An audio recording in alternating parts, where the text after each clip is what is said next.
Hello dear students, मैं Ajay Pandit, lecturer of biology, Guda public school, Guda Gorji, Jhunjhunu.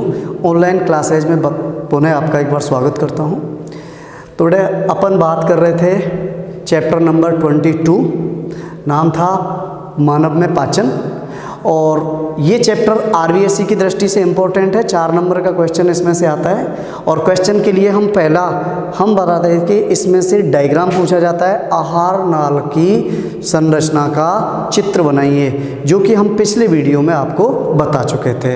अगले जो इसमें क्वेश्चन आते हैं वो ऑर्गन बेस्ड आते हैं, यानी या तो अंग की संरचना से कोई क्वेश्चन पूछा जाएगा और या फिर अंग के कार्य से कोई क्वेश्चन पूछा जाएगा। ठीक है, जैसे पाचन की क्रिया विधि, आमाशय में पाचन पूछा जा सकता है, छोटी आंत में पाचन पूछा जा सकता है। और अगला जो क्वेश्चन बनता है वो बनता है इसमें अवशोषण। आमाशय में अवशोषण पूछा जा सकता है, छोटी आंत में अवशोषण पूछा जा सकता है। तो इस तरह से इसमें क्वेश्चन बनते हैं। तो हम बात कर रहे थे संरचना की, और संरचना के अंदर हमने बक्कल कैविटी, माउथ और फेरिंग्स के बारे में लगभग कंप्लीट पढ़ लिया था। ठीक है, अब हम बात करेंगे आगे। आज का अपना ऑर्गन है ईसोफेगस या ग्रसिका, या इसे ग्रास नली भी कहते हैं। ठीक है, हमने बात की थी कि सब फेरिंग जो होती है कॉमन पथ का काम करती है। सामान्य पथ कैसे कि उससे एक छिद्र जो ग्लोटिस होता है वो कहाँ खुलता है, ट्रेकिया या श्वास नली में जाके खुलता है। और फेरिंग से ही एक छिद्र गुलेट होता है जो कहाँ जाकर खुलता है, ईसोफेगस में जाकर खुलता है। तो यहाँ हम केवल किसकी बात कर रहे हैं, ईसोफेगस की।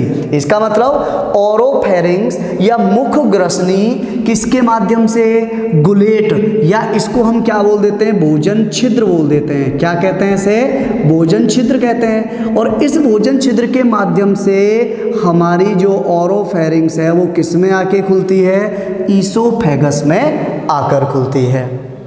ठीक है, आगे देखो। ईसोफेगस एक संरचना, एक पेशीय मोटी परत होती है जिसे हमने क्या नाम दिया था, डायफ्राम। क्या नाम दिया, डायफ्राम, या इसको हम तनुपट कहते हैं। ध्यान रखना, ये हमारी वक्षीय गुहा यानी थोरेसिक कैविटी को एब्डोमाइनल कैविटी से क्या करता है, अलग करता है। हम कह सकते हैं वक्ष गुहा को उदर गुहा से अलग करता है। मोटा होता है, मांसल होता है, पेशीय पर्दा होता है जिसे हम डायफ्राम कहते हैं। ईसोफेगस इस डायफ्राम को भेदती हुई आगे आती है, और जिस जगह से ये डायफ्राम को भेदती है उसको हम क्या बोल देते हैं, हाइटस कहते हैं। उस क्षेत्र को हम क्या बोल देते हैं, हाइटस। यानी यहाँ से ये एंट्री की, डायफ्राम को इसने भेदा, इसको हाइटस कहा। और हाइटस के बाद ये आके एक अगले अंग में खुलती है जिसे हम क्या नाम देते हैं, स्टोमक कहते हैं।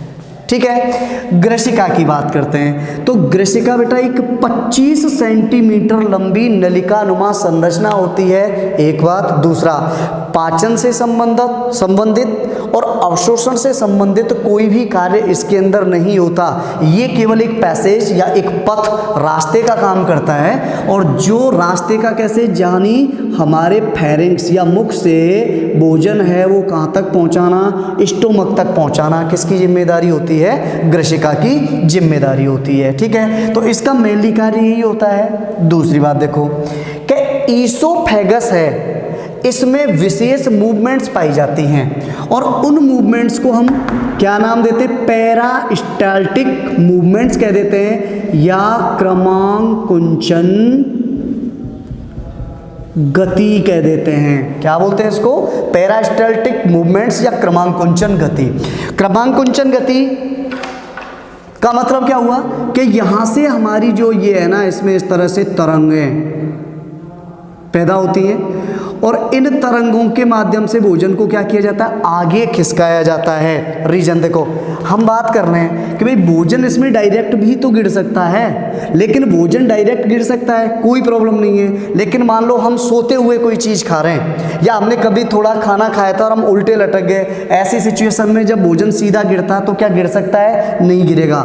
लेट गए और इसमें क्रमाकुंचन गतियाँ नहीं होती तो भोजन यहीं रुक सकता था, भोजन आगे नहीं बढ़ता। हम उल्टे हैं तो भोजन भोजन वापस भी आ सकता था, लेकिन क्रमाकुंचन गतियां एक यूनिडायरेक्शनल होती हैं। इसका मतलब वो सीधी कहाँ से, ग्रसिका से भोजन को किधर धकेलती हैं, स्टोमक की तरफ। इसका मतलब हम सो रहे हैं, उल्टे लटक रहे हैं, कैसे भी भोजन कर रहे हैं, भोजन हमेशा ग्रसिका से किधर की ओर धकेला जाएगा, स्टोमक की ओर ही धकेला जाएगा। रीजन पेरास्टैल्टिक मूवमेंट्स या क्रमाकुंचन गतियां, सब क्रमाकुंचन गतियां होती हैं। इसके लिए हम इसके हिस्टोलॉजी की बात करेंगे, औत की संरचना की बात करेंगे। तो देखो आओ, औत की संरचना की बात करने के लिए हम क्या करते हैं कि इसकी दीवार का एक काटते हैं, एक सेक्शन लेते हैं, और उस सेक्शन को हम क्या करते हैं, जब उसका अध्ययन करेंगे तो ईसोफेगस के जब सेक्शन का अध्ययन करते हैं तो हमें 4 परतें दिखाई देती हैं। First serosa, second muscular layer, third submucosa और फोर्थ है म्यूकोसा। सबसे पहला देखो ये बाहर का आवरण दिखाई देता है, यह सबसे बाहर की तरफ होगा ईसोफेगस में, जिसको हम कहते हैं सीरोसा, और ये किसका, विसरल पेरिटोनियम का ही पार्ट होता है, पहली बात। दूसरा, इसका निर्माण किसके द्वारा होता है, इसका निर्माण होता है फाइब्रस कनेक्टिव टिश्यू द्वारा होता है। ठीक है, यानी ये क्या है, रेशेदार संयोजी तंतु में संयोजी ऊतकों द्वारा निर्मित भाग होता है क्या, सीरोसा, सबसे बाहर की परत होती है। सेकंड मस्कुलर लेयर, देखो यहां से लेकर यहां तक दिखाई दे रही है, सब जूम कर दो, यहां से लेकर यहां तक दिखाई दे रही है ना, तो इसको मस्कुलर लेयर, देखो मस्कुलर लेयर हम देख रहे हैं 2 भागों में बटी हुई है, एक भाग बाहर की ओर है और एक भाग अंदर की ओर। बेटा बाहर की ओर का जो भाग है ना, यहाँ जो मसल होती है ना वो कैसी होती है, लंबवत होती हैं, या हम बात कर लेते हैं वो लॉन्गिट्यूडिनल मसल होती हैं। इसका मतलब कि मस्कुलर लेयर के बाहर की ओर की परत लंबवत पेशियों द्वारा निर्मित होती है, और इसके अंदर वाली जो परत होगी ये वाली दिखाई दे रही है, ये सर्कुलर मसल्स द्वारा निर्मित होती है। ठीक है, और एक चीज ध्यान रखना, आहार नाल की पूरी संरचना लेके अपन ईसोफेगस से और इंटेस्टाइन तक की बात करें तो मस्कुलर लेयर में बाहर की ओर लॉन्गिट्यूडिनल मसल पाई जाएंगी, अंदर की ओर सर्कुलर मसल पाई जाती हैं, और ये 2 लेयरों में बटी होगी। ठीक है ना, अब हम बात करेंगे थर्ड लेयर, सब म्यूकोसा। ठीक है, सब म्यूकोसा होता है, ध्यान रखना ये किसके द्वारा बना हुआ है, लूज कनेक्टिव टिश्यू या ढीले संयोजी ऊतकों द्वारा निर्मित संरचना है सब म्यूकोसा परत। ठीक है ना, और लूज कनेक्टिव टिश्यू द्वारा इसमें अनेक संरचनाएं, जैसे देखो दिखाई दे रही हैं, इसमें ब्लड वेसल्स, रक्त वाहिनियां फैली रहती हैं, किसमें, सब म्यूकोसा में।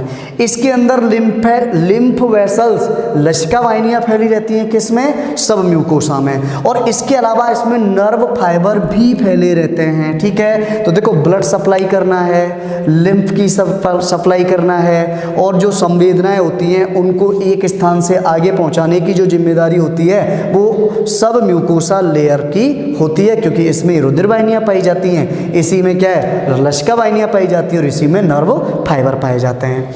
आगे जब हम अंदर की ओर चलेंगे तो अंदर की ओर सबसे अंतिम और चौथी जो परत होती है वो होती है म्यूकोसा।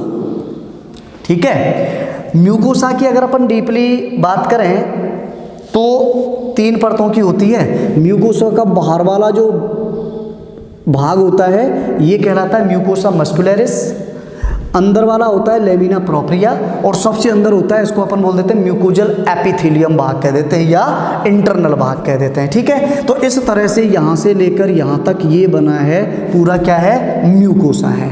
ठीक है ना, अब म्यूकोसा में अंदर की जो परत होती है या अंदर की साइड में ये किसके द्वारा बना हुआ होता है, देखो अगर अपन इसकी औतकी की तो ये बने हुए होते हैं मेनली कॉलमनर, म्यूकोजल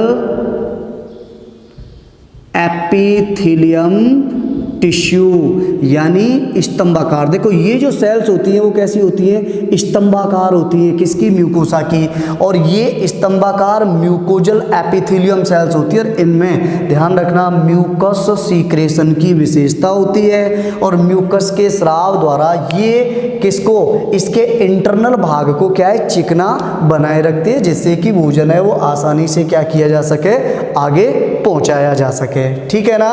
तो ये हमारे क्या हो गई, ईसोफेगस या ग्रसिका हो गई। ठीक है। अब ग्रसिका के हम फंक्शन की बात करें तो मैं पहले ही बता चुका हूं कि इसमें डाइजेशन से रिलेटेड कोई क्रिया नहीं होती, इसमें अवशोषण से रिलेटेड भी कोई क्रिया नहीं होती और इसमें मुख्य रूप से जो क्रिया होती है वो क्या, कि ये हमारे भोजन को ग्रसनी या बक्कल कैविटी से कहां तक, स्टोमक तक पहुंचाने का कार्य करता है। रीजन, ये स्टोमक तक पहुंचाने के लिए कौन सी, पैरास्टाल्टिक मूवमेंट या क्रमाकुंचन गतियों का सहारा लेता है। ठीक है। अगले वीडियो में हम अगले पार्ट स्टोमक के बारे में पढ़ेंगे। Thank you. बंद कर रहे हैं।